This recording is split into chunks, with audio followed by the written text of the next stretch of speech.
Pokemon Day is 1 week away and everyone's already stirred up with rumors and leaks coming from all places around the internet. Honestly, I think most of them are crap, but today I'm going to talk to you about some predictions of my own. In this video, I'm probably going to reference some of the rumors, so if you're sensitive to that, this is your warning. And if you don't stick around, make sure you like the video before you leave, and I'll see you in a week. Also, this channel is mostly VGC, so don't expect me to go into details about any of the mobile games or anything like that, because I don't play them that much. But let's talk about what I think we'll see. First off, when I build these, I kind of look off of the previous year's Pokemon Day presents and just build it off of that. So I think we'll see key art revealed around Worlds in Honolulu this year, and I think we can guess how those are going to look. It's Hawaii, it's Honolulu. It's going to be stereotypically Hawaiian themed tourist stuff. But this is very important because most of the world's merchandise is focused around these themes. So we'll get a little hint of what kind of merchandise we're going to see. Next, we can't forget about the robotic Pikachu. It's very creepy, very uncanny valley. And then we'll see something about TCG, probably the name of the set that comes out in March in Japan. It's called Crimson Haze there, but we'll have to see if it shares the same name as the Japanese set. We'll see something here about the English version of the anime Pokemon Horizons coming to Netflix. This is already announced, but it will probably have a reminder featured in there. And then we'll see something from the Unite in the mobile games. We'll probably see new game modes and new characters for Unite, new things for Pokemon Masters EX and Pokemon Cafe Remix. And honestly, I don't care about any of it. I haven't played Unite in quite a while. I think I said this the last Pokemon Day prediction video, but as well as all the other mobile games, to me, it's just meh. Pokemon Sleep as well. We'll definitely see stuff about Pokemon Sleep. Does anyone still play that? I tried, but it just reminded me how terrible my sleep schedule is. I'm recording at 12:30 at night. Also, I never remember to turn on the tracker, so I basically wasted $55 on that thing. But I still use it for Go every now and then. Speaking of Go, we'll see Pokemon Go and the reminder of the Sinnoh Tour. The live Sinnoh Tour, I believe, is going on in certain locations last weekend. But we'll see it for the public, some details with that. We'll probably see a new Pokemon or a new shiny come to Pokemon Go, but it's the winter months here in Ohio, so I usually don't play until it gets nicer. And last, we'll see a wrap up and a thank you for Pokemon Scarlet and Pokemon Violet. This will probably be the same thank you snippets that we'll see when they announce Pecharunt, and just basically the reminders that you can buy the DLC and continue to play the games, followed by whatever is coming next in the form of games, but we'll talk more about that when we get to my predictions. Now that we got the obvious stuff out of the way, let's talk about what we won't see. I know there's been a lot of text screenshots from internet websites floating around, and like I said before, I think most of it is garbage. First things first, I've said it once, I'll say it 100 times, the mainline Pokemon games for Game Boy and Game Boy Advance, you're talking your Red, Blue, Yellow, Gold, Silver, Crystal, I don't think they're ever coming to Nintendo Switch Online. They'd be throwing away so much money if they did that. So much so that I honestly said on stream, and I think someone clipped it, that if they do come to Nintendo Switch Online, I will eat this Punkaboo card live on stream. If Red, Blue, Yellow, Gold, Silver, Crystal come to Nintendo Switch Online, if we don't have to pay for it for the eShop. Maybe we see it in the eShop for like $10 or something like that, especially with the eShop for the DS systems shutting down. And honestly, it would suck to buy them again, but I would be okay with that. Next up, no third DLC. I don't know why people think that additional DLC for Scarlet and Violet is a thing. I think Game Freak has moved on. Hopefully they've moved on to try to take as much time as they can to work on Gen 10 or whatever they're working on next. And I think a lot of the DLC comments are just copium hoping that Xerneas, Yveltal, and the Tapus will come to Scarlet and Violet. I don't think it's going to happen. I really don't. And the last thing is, I've heard a lot of people say that we should see a Let's Go style game, probably Let's Go Johto, and then a Legends game. I think we see one, not both. Like, geez, every time a new Pokemon game comes out, everyone's crapping on it about how rushed it is, how unpolished it is, and now you got half those people going, oh, we should expect 2 games and a remake. Why? Give them time to actually work on stuff so you don't have something to complain about with Gen 10. You'll still have something to complain about.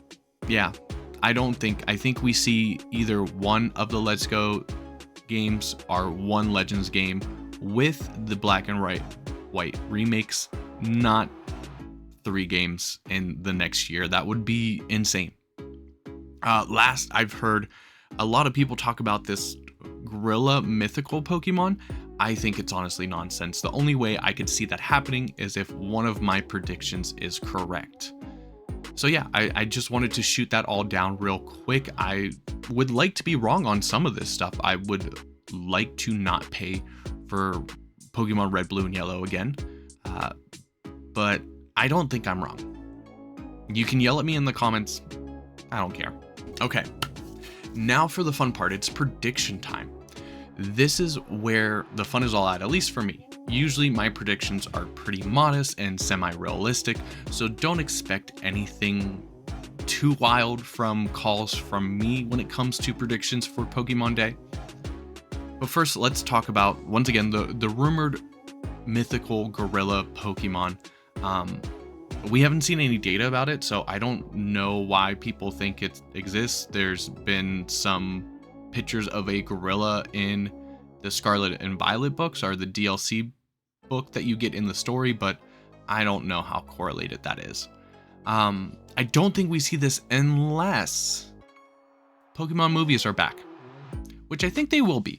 Pokemon movies kind of stopped when the pandemic happened, but with the anime taking a new ashless approach, I think a movie would be nice to boost these characters into more of the general public. And if there is a movie, they might use a mythical Pokemon to help push it. But other than that, I don't think we'll see any mythical. I do hope we see more Pokemon Concierge. It was super cute, super short, and I would like to see that continue. So when it comes to media, I think we see that. Now let's talk about games. I think it's time for a new spin-off game. It's been a while since we've gotten a spin-off. This can be done by a second, third party developer, publisher that takes the Pokemon property and makes something new with it. And as much as Mystery Dungeon fans would love a new game, I don't think that's it. I don't think Mystery Dungeon DX did as well as they would like. So I think they take it in a new direction. This is where my one wildcard comes in. I think we see a new Pokemon pinball game for the Switch.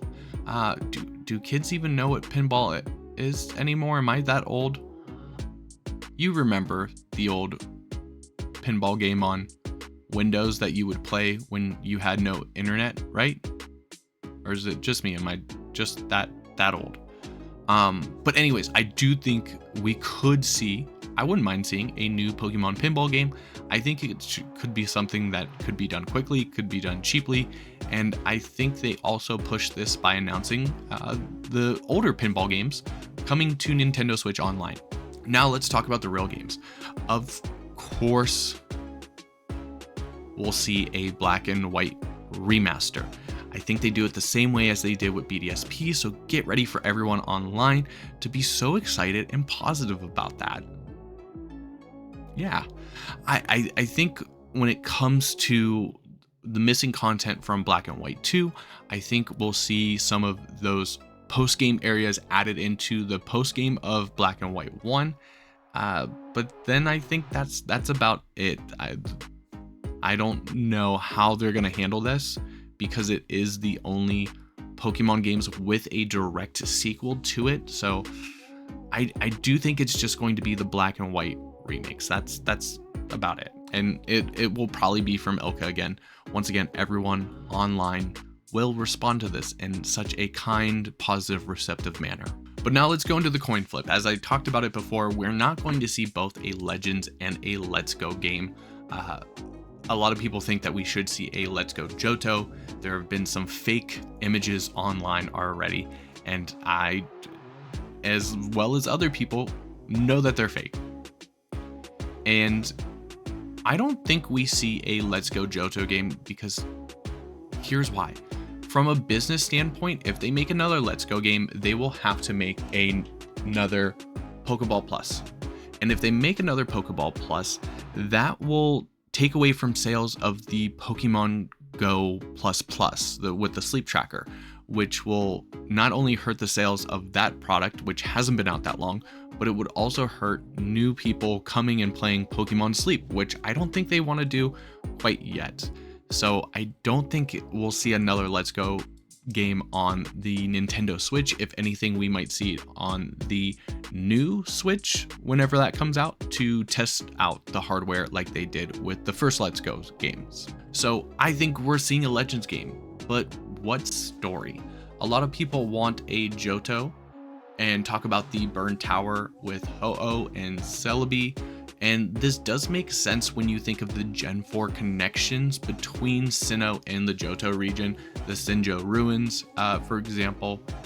But Unova Legends means we get a original Dragon story, and that could also be a way to hype up the Black and White remaster, which it will need help hyping up. Let's be real here. Either way, I have no dog in the race, you know? I would be happy with either one, and I don't have a preference. I do say if I had to pick one personally, it would be more of a Legends Johto game because I have a lot of nostalgia bias to Pokemon Silver. But that's just me, and I don't think we see anything for Gen 10. That'll be for next year.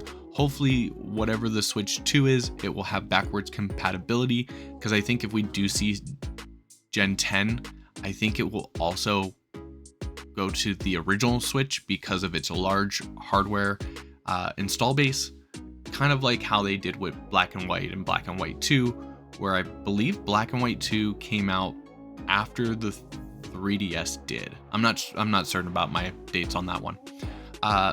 Also, another wild card for me, Ruby and Sapphire, Leaf Green, Fire Red come to the eShop.